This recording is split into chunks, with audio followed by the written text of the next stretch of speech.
Bueno, buenos días para el caso mío, no sé cuándo escucharán esto. Vamos a continuar con el cuarto módulo del curso de ciencia y vamos a retomar la presentación. Ahí vamos.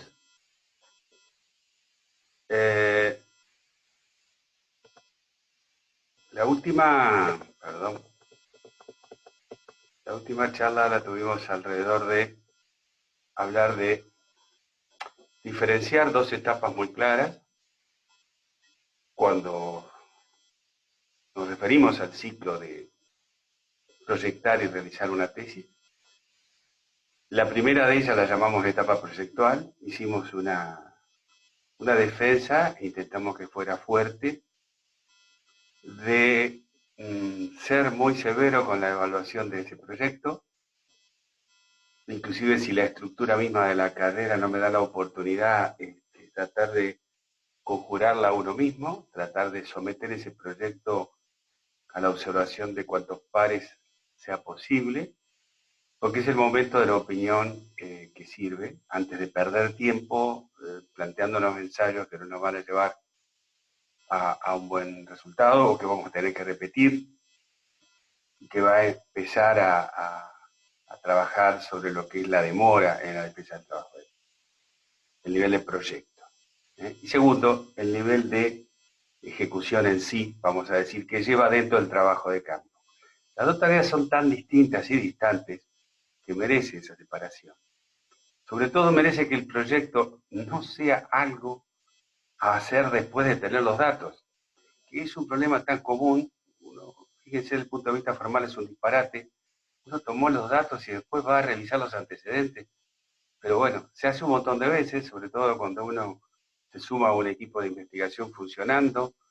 Pero la invitación mía es que traten al menos una vez en la vida de hacer las cosas paso a paso, porque ustedes van a orientar gente en el futuro. Y creo que la mayor ventaja, no me veo perdón, a ver, vamos para atrás con esto. Tengo acá.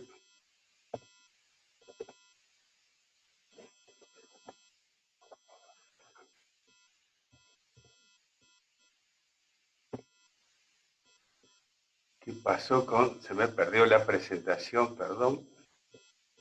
Aquí tengo lo de compartir. Y entonces, no sé qué hice en lo anterior. Esto es compartir. Ahora sí. Ahí vamos entonces. Decíamos que, en definitiva, de estas dos etapas, para evitar retrasos posteriores en trabajo de tesis, es muy impactante destacar la presión evaluativa que deberíamos tener en la parte del proyecto. Cualquier cosa a corregir es muy importante que se haga antes de que yo avance en el proceso. Y decía que algunas de las razones, desde mi experiencia, pueden ser que la tesis de una maestría se resuelva muchísimas veces sumándose a un grupo de investigación, tomando como propio una parte de esa investigación. Y entonces voy a obtener, por supuesto, la capacidad del director del mismo proyecto, sea mi director de tesis, y tal vez eso lleva a que uno sea más un tomador de datos de entrada, pero en el futuro ustedes van a dirigir tesis. Entonces, por favor, que al menos cuando ustedes hacen su tesis de maestría, lleven adelante los pasos correctamente. Es bastante disparatado entender que después de tener ya resultados, uno ahí empieza una búsqueda bibliográfica. Razón 1. Razón 2. Fíjense que los 5 primeros puntos son la tesis, son el cuerpo fundamental de la tesis. Y que los puntos de abajo son absolutamente distintos y realmente en volumen de hojas a escribir son muchísimas menos. ¿De acuerdo? Entonces las tesis exitosas generalmente parten de que el proyecto se escriba previamente en una etapa diferenciada. para tratar de hacer un balance. ¿Qué tenemos que hacer cuando hacemos una tesis? ¿Qué acciones se esperan de nosotros cuando hacemos un trabajo de tesis?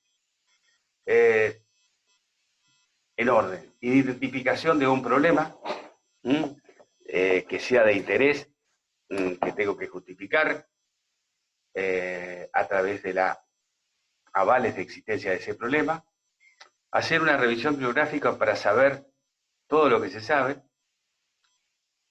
y no estar investigando lo que ya se sabe, como siempre decimos, hacerse una pregunta. El inicio de toda investigación viene por el lado de que el investigador, por lo menos en esta temática, es un tipo más inquieto que el común de la gente. Entonces, un fenómeno del cual no tiene explicación, trata de buscarla, ¿no? Entonces, esa pregunta que nos hacemos, ¿por qué sucede esto? ¿Cuál es la causa de esta consecuencia que estoy viendo? Researcher question, como la van a ver en inglés, la pregunta del investigador es el punto de lanzamiento de un tema a investigar. ¿Estamos?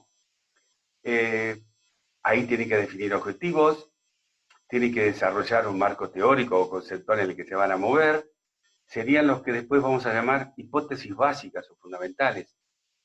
Ustedes se declaran trabajando a partir de una plataforma de conocimientos que ya la dan como que son hechos, pero que saben que hay otros grupos que no las toman todavía. Entonces es una cuestión de aclarar que ustedes van a trabajar en esa problemática utilizando tales o cuales hipótesis básicas. Quiere decir, no me meto con lo que opinan otros, pero sepan que yo trabajo en esta plataforma. Y ahí viene luego la formulación de hipótesis. Es decir, luego que revisé todo lo que pude revisar en relación a lo que se ha producido como explicación o ayuda para resolver el problema que yo he planteado, yo voy a encontrar, sabiendo todo lo que se sabe, qué es lo que no se sabe. Es decir, ahí formulo una hipótesis que agrande esa burbuja de conocimientos a través de que yo cumpla determinados objetivos en este trabajo. Hay que definir claramente las variables dependientes del problema y las variables independientes. Y luego viene el proceso de diseño experimental, que yo diferenciaba. La primera parte, fundamentalmente, rata de biblioteca, es nuestra función. En el segundo, bueno, capaz que laboratorista o ensayos de campo, o ensayos de maceta, de invernáculo, da lo mismo, campo le llamamos. Hay que seleccionar el diseño, hay que identificar la población accesible y elegible para nuestro ensayo, determinar unidades de estudio, es decir, muestreo. Siempre que se hace un ensayo se modeliza.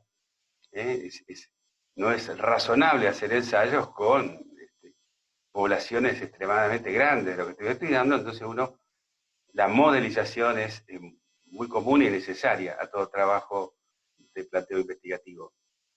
Elaboración y un instrumento o técnicas para obtener los datos, preparación de estrategia de análisis estadístico, esa normalmente la hacemos con un estadístico que nos apoye, siempre nos va a dar un buen consejo en el sentido. Acuérdense que todo lo que sea inferencia inductiva que nos va a dar el trabajo de campo, hay que hacerla con un respaldo estadístico, no hay otra. La gran diferencia con todo aquello que ustedes escriban con el formato deductivo o analítico. Muchas veces la realización de una prueba piloto, ¿no? A veces, si el ensayo es muy importante, esto lo hace costoso no solo en dinero, sino en tiempo y mano de obra, de modo que más de una vez al estadístico le vendría muy bien hacer una prueba piloto para llegar a saber, por ejemplo, el rango de variabilidad de algunas de las variables que vamos a medir, porque ustedes no la saben, el estadístico menos. Podría haber ahí una prueba piloto. Esas son todas las tareas. El único capítulo, dice acá, que puedo escribir escribir ustedes, y comparar mis resultados con otros, hay uno solo. De todas las tesis, ustedes creativamente van a volcar sobre el papel opiniones que ustedes forman a partir de los datos que tienen, contrastando con aquellos datos de todos los antecedentes que citaron. Es decir, si yo no voy a discutir con un antecedente, no lo cito. En líneas generales puede haber variantes, se puede citar en la introducción para avalar el problema, por supuesto, se puede usar en materiales y métodos una cita para no tener que explicar el método tan extenso, de acuerdo. Pero lo que ustedes van a escribir como opinión propia está en un solo capítulo. Esto que estoy diciendo es una forma de decir, recuerden que todo lo que escriban en la introducción y todo lo que escriban en las referencias o antecedentes son citas. Si no la pongo, si no cito expresamente con el sistema, qué sé yo, Harvard, el más usado, el apellido y el año, si no lo cito, y el primer evaluador que vea eso me va a pedir que lo cite, me va a preguntar si esa opinión es mía, y si yo le digo que esa opinión es mía, me dice, bueno, ese no es el capítulo donde ponerla. Ojo, ustedes pueden autocitarse en una introducción, por supuesto, si ustedes mismos están firmando publicaciones que se han expedido y les sirven como antecedentes, por supuesto, pero van a citar la publicación anterior. Nada ustedes pueden escribir en antecedentes como opinión propia. De modo que el único capítulo que ustedes van a escribir opiniones propias, a partir de los datos tomados, por supuesto, acá no es cuestión de sentar posturas filosóficas, religiosas, sino que van a constatar sus datos, es el capítulo de análisis y discusión de los resultados. Todos los demás son solo citas. La primera pregunta es, ¿qué producto puedo citar? ¿A quién cito? Bueno, en la introducción citarán publicaciones que con sus resultados o conclusiones avalen al problema. El problema hay que explicarlo en la introducción y hay que avalarlo. Y en los antecedentes van a citar solo aquellos con los cuales ustedes van a discutir. Vuelvo a algo ya que ya hemos hablado. El carácter de una comunicación científica es informativo. Nadie escribe una comunicación científica, y la tesis está dentro de esto, como un elemento didáctico para enseñar a la gente determinada técnica. ¿De acuerdo? La tesis es un trabajo de investigación. Esta parte de la carrera que están haciendo es la que van a hacer para mostrar su idoneidad investigativa. De modo que todo lo que escriba en redacción científica es para un lector primario. ¿Y ese cuál es? Bueno, un par mío, soy biólogo, otro biólogo, soy ingeniero agrónomo, otro ingeniero agrónomo, que sabe lo mismo o más que yo, y que realmente están trabajando en la temática, y yo lo cito porque el tema que está escribiendo viene en acuerdo a discutir con los datos míos. No pongo otro antecedente. En general, digamos, no tengo que hacer un marco de referencia como para que el lector se ubique en la problemática. Si hay un lector de una comunicación primaria como es esta, que no entiende algo y se lo tengo que explicar, bueno, no es un lector primario. Estamos hablando de otro tipo de lector. O sea que lo que ustedes están escribiendo no es para enseñarle a alguien que no conoce. De modo que todo lo que cualquier par conozca, yo no tengo que estar volcándolo ni en mi tesis, y menos aún en un paper. ¿Qué antecedentes puedo usar? Bueno, puedo rescatar antecedentes de varios lugares. Entonces vamos a, esta tabla trata de ordenarnos y ponernos de acuerdo. Vamos a empezar por abajo, ¿no? Donde muchísimas veces, de mi experiencia, se confunde lo que es una publicación con lo que es una comunicación de congreso. El congreso es un evento donde el organizador tiene por delante un problema financiero económico. A mí me ha tocado organizar congresos y hasta el día después vos no te enterás si vas a quedar con un crédito que tenés que pagar o te van a cerrar los números de alguna manera. De modo que eso ya le da una característica al congreso. Ojo, cualquier congreso exitoso a su vez deja muchísimo dinero al organizador, sea la entidad que fuere, cuerpos colegiados o quien sea que lo organice. Pero puede ser un fracaso también.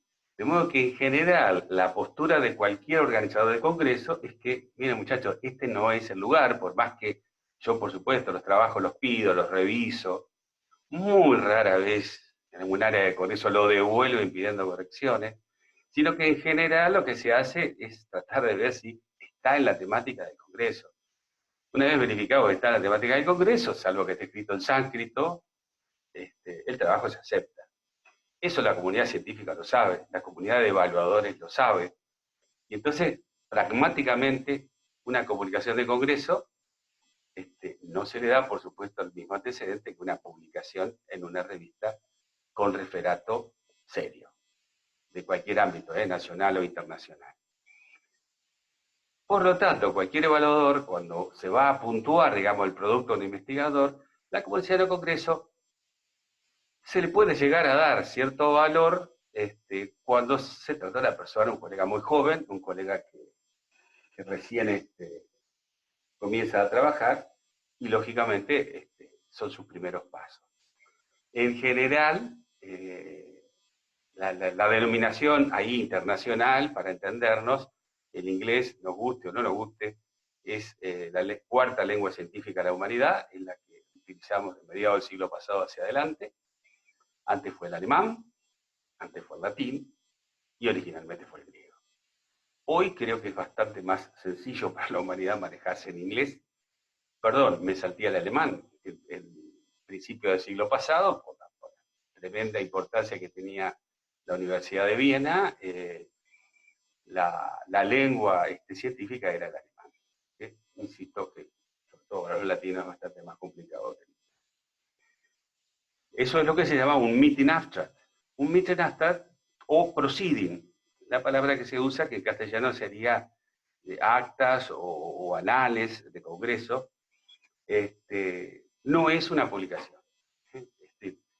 No se considera publicado. Cuando yo lo cito, si el formato me lo necesita, cuando lo cito en extension, en la bibliografía, tengo que colocar unpublished, no publicado. ¿De acuerdo? Es más, en líneas generales hay muchas publicaciones científicas, como es el caso de Translation de la ASAE, que en el área nuestra en general lo conocemos. Translation es una publicación científica de la ASABE, Sociedad Americana de Ingeniería Biológica, que solo acepta publicar, solo acepta para considerar su publicación trabajos que tengan asignado su número de proceeding en un congreso del circuito de congresos de la ASABE misma. O sea, ustedes para publicar en Translation tienen que mandar el trabajo, ir, leerlo, hacer su aporte al congreso, más vale, pagar ahí los gastos, y luego recién los habilita a la posibilidad que ustedes volitivamente lo presenten recién a consideración si va a ser publicado o no en Translation. Ahí tienen un ejemplo de lo que estamos diciendo. No solo no se considera publicado, sino que a veces para publicarlo, algunas organizaciones se cubren de esta manera. El otro producto que tengo a la izquierda es el capítulo, el libro de compilación. Es bastante frecuente, últimamente, hace bastante tiempo, que los que organizan congresos se avivaron, ¿no? Porque diciendo, bueno, pero si la persona quiere publicar, o para que el congreso sea más vendible, para que diga, sí, voy a hacer una fuerza y voy a conseguir el dinero que me permita llegar al congreso, lo que te ofrece es que una serie de trabajos seleccionados, y ahí sí a veces aparece un poco más de presión evaluativa, de pedido de correcciones de parte de los editores, lo que se hace en vez de un proceeding es un libro científico, un capítulo de libro científico, sería lo que entra a mi trabajo, el Scientific Book Chapter. Un capítulo, el libro de compilación científica, es un producto, tal vez un escalón más interesante que una comunicación de congreso.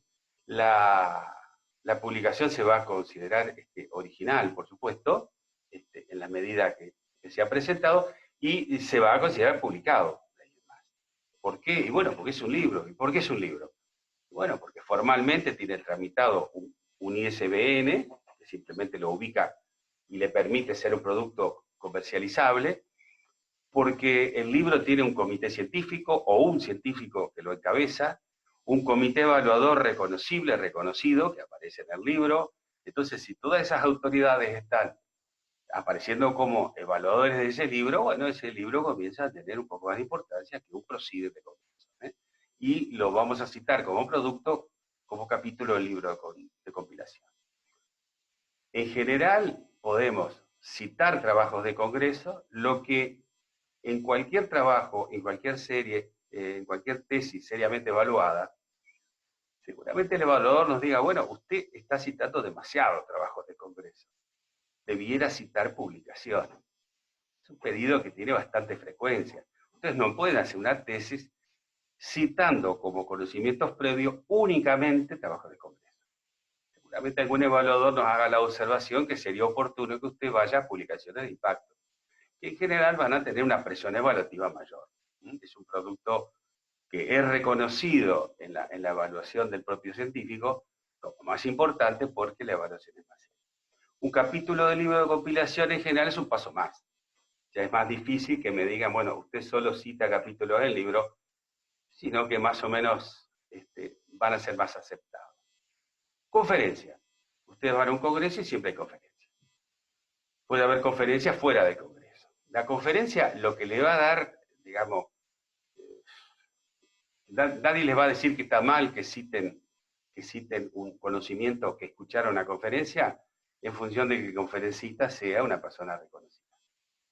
Más de una vez las conferencias se publican, hay un conference report, ustedes pueden citar, si está escrito.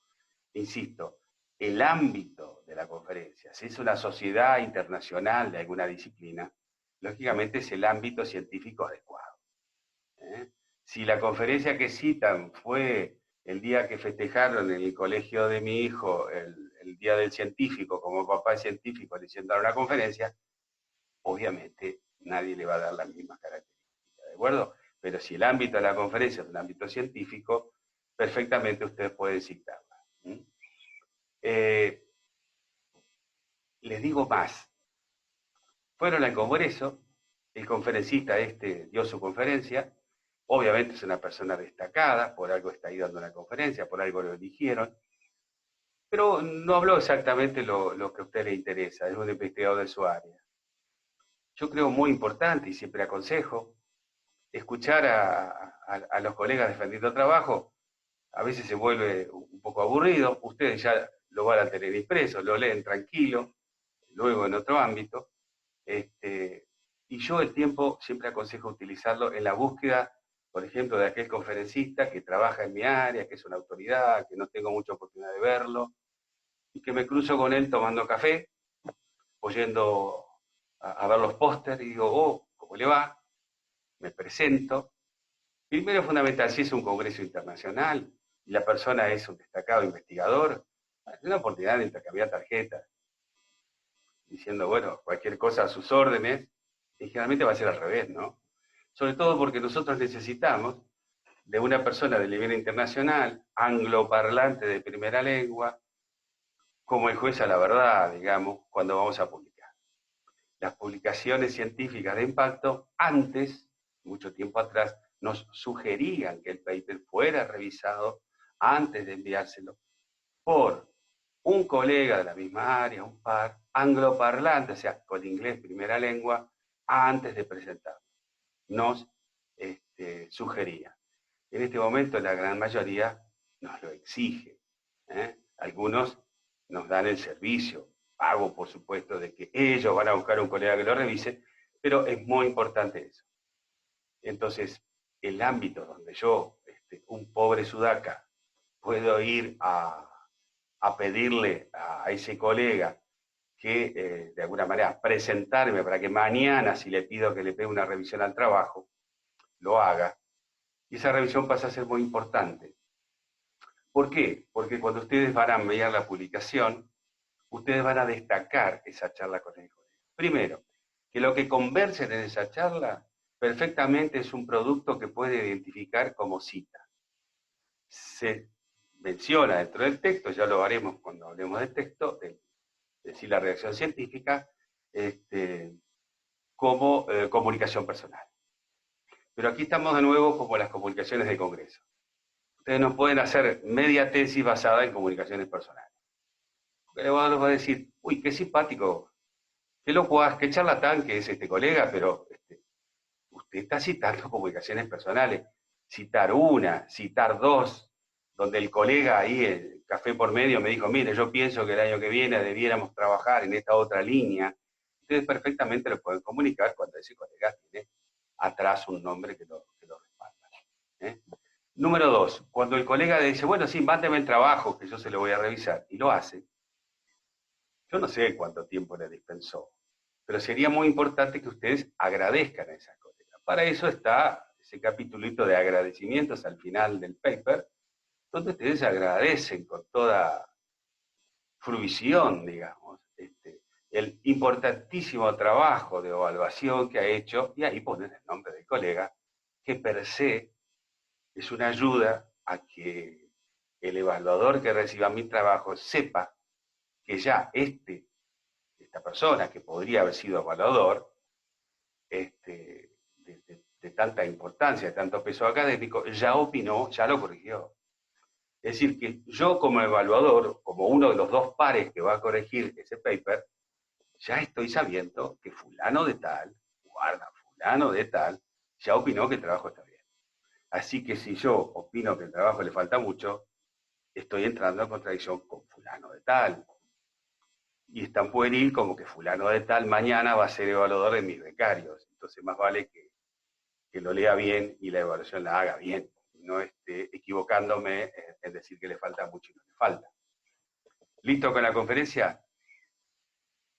Sigue para arriba, los review papers, la revisión del estado del arte.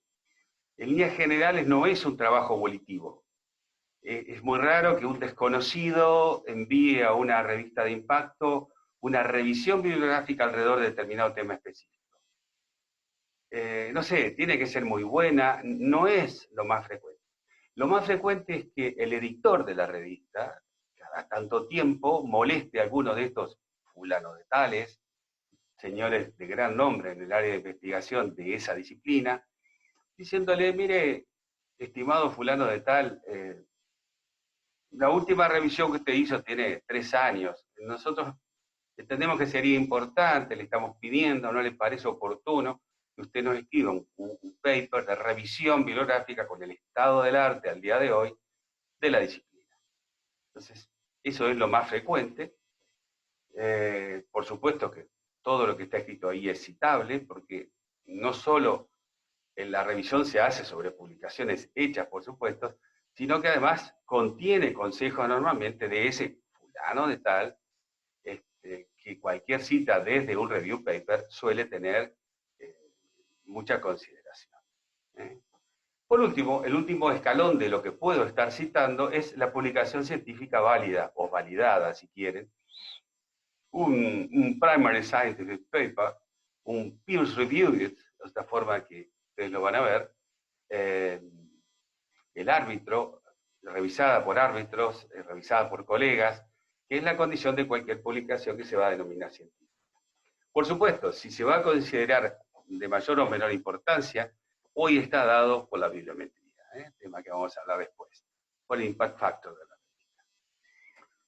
Esa publicación nuevamente es volitiva, es voluntaria, es decir, nosotros vamos, nos presentamos, y por supuesto que la exigencia es que sea original, es decir, que no fue publicado jamás y que no será publicado jamás otra vez. Esa es la exigencia. No solo la exigencia, sino que toda revista de impacto en la que nosotros publiquemos un artículo, lo que seguro no se nos va a olvidar jamás, de antes de publicarse, hacerle firmar un copyright a favor de la revista. Ustedes pierden no la autoría, por supuesto, sino que pierden la posibilidad de utilizar de otra manera ese trabajo. Ese trabajo nació y murió ahí, y el copyright para cualquier derecho que se pueda reclamar es de la revista donde se publica. ¿Se considera publicado? Por supuesto. Entonces, en definitiva, acá lo único que no se considera publicado, yo puedo mandar un trabajo al Congreso como no está publicado, el mismísimo trabajo sin tocar una coma, yo lo puedo mandar a publicar una revista porque sigue siendo original. Y más o menos traté de hacer un rango de qué puedo citar y qué no puedo abusar de la cita. El impact factor que venimos mencionando, el impacto que una publicación tiene. Hablemos un poco de bibliometría, como se llama esta subdisciplina. Nosotros hemos dicho que el trabajo, el ser investigador científico como trabajo es nuevo, empieza en la posguerra. En la posguerra, donde el hombre cruentamente vio que si no tenía la tecnología, te espachurran, un señor con carita de médico bueno, un médico, Eugene Garfield, que luego pasó todos sus derechos a Thomson Scientific and Healthcare y hoy compró la editorial, el grupo editorial más importante creo que hay en el planeta Tierra, no sé si los chinos tienen algo, pero que no conozca, que es Thomson Reuters. Reuters, los más viejos se acordarán porque fue siempre unas empresas periodísticas, y se citaba Reuters, como decíamos en castellano, como fuente de información por los diarios y noticieros y demás. Y Thomson Reuters es la unión de todo esto, de la que degeneró aquel Instituto de Información Científica que había firmado Eugene Garfield. ¿Qué pasa con Garfield? Garfield vio que con esto de que ahora había muchos trabajadores que eran investigadores científicos, la pregunta era, ¿y cómo evalúo a este nuevo trabajador? ¿Simplemente le hago firmar la tarjeta para ver que cumple horario? Realmente dijeron, no, yo para qué quiero un investigador que cumpla horario. Yo necesito que el investigador produzca conocimiento. ¿Y cómo valido yo que lo que está produciendo son conocimientos y no es cháchara? Y bueno, voy a utilizar árbitros, pares, que me digan que eso que está produciendo realmente es apropiable, es deseable, y todo aquello que la comunidad desea pasa a tener un valor. O sea, si era valorable o no un trabajo de un investigador, empezó a pasar entonces porque ese investigador lo someta, palabra que en inglés es así, someter, a consideración de una publicación de impacto, o sea, una revista tiene el impacto a partir de cuántos la leen y citan trabajos que están dentro de ella. Entonces, en tiempos, a mí siempre me llama la atención, porque fíjense que en los 60 todavía, sí, había computadoras, pero una computadora ocupaba un edificio casi, y no sé, la NASA tenía una y alguna más por ahí. Pero en aquel momento lo que empezó a hacer este señor propuso, vamos a revisar el promedio de citas por cada artículo publicado. Es decir, un grupo de revistas tomó esta idea de decir, González va a publicar con nosotros, publicó. Entonces, alguien se tomaba el trabajo de revisar el trabajo de González publicado hoy, en los próximos 2 años, cuántas citas tuvo. Y comenzaba a sumar las citas que había tenido en esos 2 años de tiempo. A los 2 años, uno podía tener el promedio de citas por artículos publicados. Y ese promedio de citas por artículos publicados se llamó impact factor, factor de impacto, que pasó a ser el factor de impacto de la revista. Cuando la revista tenía la habilidad, la capacidad de recibir trabajos que eran muy deseados por la comunidad científica, deseados, yo el trabajo me interesa, entonces me meto en él, lo leo, y luego lo cito. Lo puedo citar para denostarlo, puedo citarlo para decir, mire, González está absolutamente equivocado en lo que dice, y le voy a decir por qué. No hay ningún problema, pero a González lo tuve que citar, aunque sea para maltratarlo. O los que citaban, decir, muy de acuerdo con González, a mí me da lo mismo.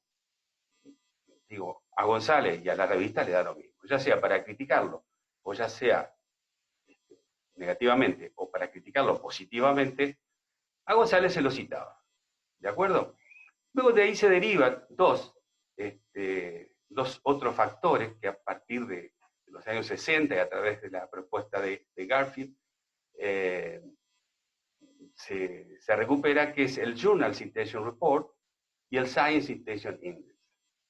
Y, por supuesto, el citation, el science in the citation, se lo puede obtener hoy día para cada uno de los autores. O sea, ustedes entran y quieren saber si González, con aquella publicación y otras posteriores, cómo le ha ido, y ustedes tienen el citation de las publicaciones de González. Lo tienen en distintos portales. El Google Scholar, por ejemplo, le da no solo publicaciones científicas, sino que le da publicaciones que no son de impacto también, entonces suele más alto. Es lo que hace entonces a bibliometría. ¿Qué pasa con esto?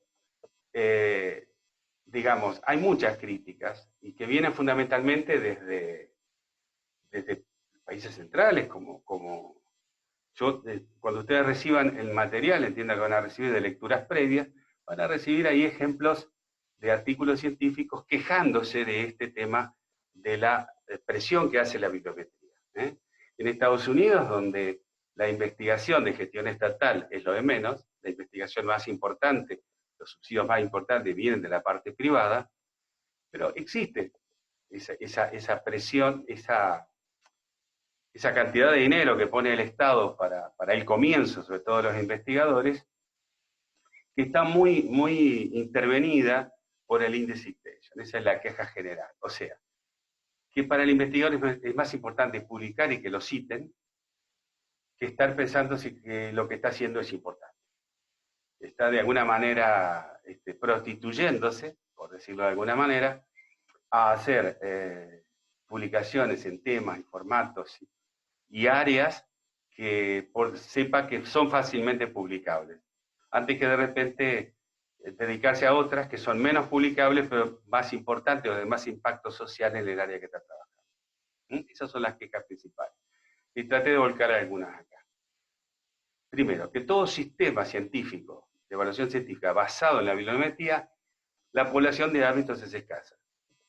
Por poner un ejemplo, 1907, si no recuerdo mal, es cuando Einstein manda su primera publicación de la teoría general de la relatividad. ¿Se imaginan que en 1907 realmente llegó a manos de la publicación de física teórica más importante que había? Y póngase en lugar del editor. ¿Qué hago con la que este tipo está diciendo? Este tipo que realmente dice cosas insólitas, este tipo dice que el mayor científico de la humanidad, Newton, está equivocado, que las cosas no son así, se mete con la velocidad de la luz, ¿para qué? Si nada se mueve la velocidad de la luz, ¿a quién se lo daba a evaluar? Y es uno de los casos que se conoce que publicaciones trascendentales, como la teoría de la relatividad, fueron hechas sin evaluación científica. Se jugó el editor. Claro, el editor de aquella revista de tanta importancia se llamaba Max Planck. ¿Vamos? Y entonces algo que ver tuvo con eso. La capacidad de este señor en darse cuenta que tenía algo valioso y lo publicó igual. Pero luego, uno de los primeros problemas es que la población de árbitros es escasa. Es escasa para todo el mundo. Ahora, cuando las revistas de ámbito nacional, ¿de acuerdo? ¿Qué es una revista de ámbito nacional? La que no es internacional, sí, dialéctica. ¿Y por qué es nacional? Bueno, es nacional porque tiene una serie de problemas. El primero de ellos es lograr un árbitro adecuado. Las revistas nacionales, voy a usar palabras de una colega que siempre me grabaron, y dice, más que las revistas de ámbito nacional, más que evaluadores, tiene competidores.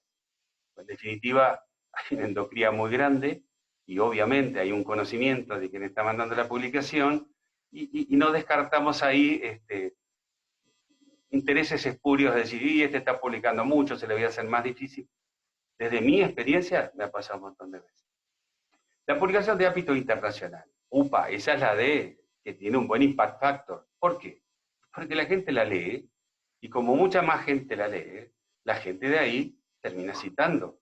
Las citas terminan siendo mayores.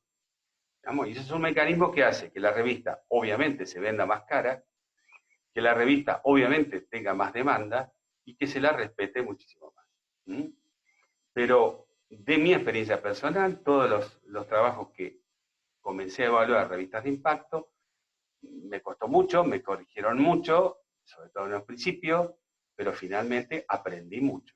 Los árbitros que me evaluaban eran los mejores.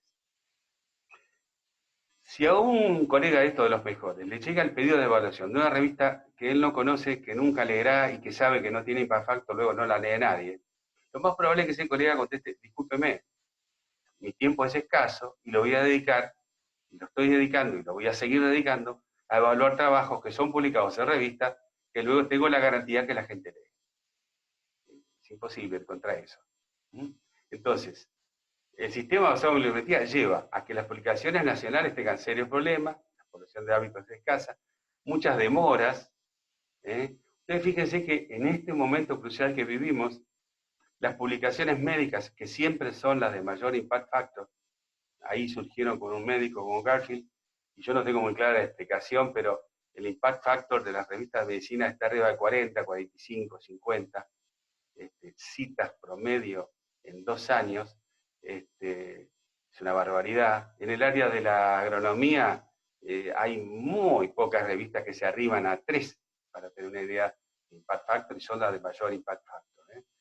De modo que en medicina hoy día, con este tema de la pandemia del COVID, fíjense ustedes que prácticamente las evaluaciones se hacen en el día de las comunicaciones científicas, porque es necesario tener una comunicación de fuente sólida, pero referada, claro, pero en poco tiempo.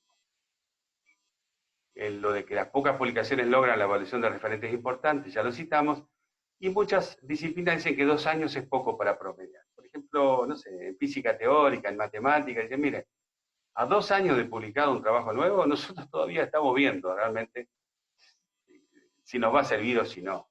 Entonces, ese promedio es poco tiempo para algunas disciplinas. Continuamos en el próximo módulo entonces.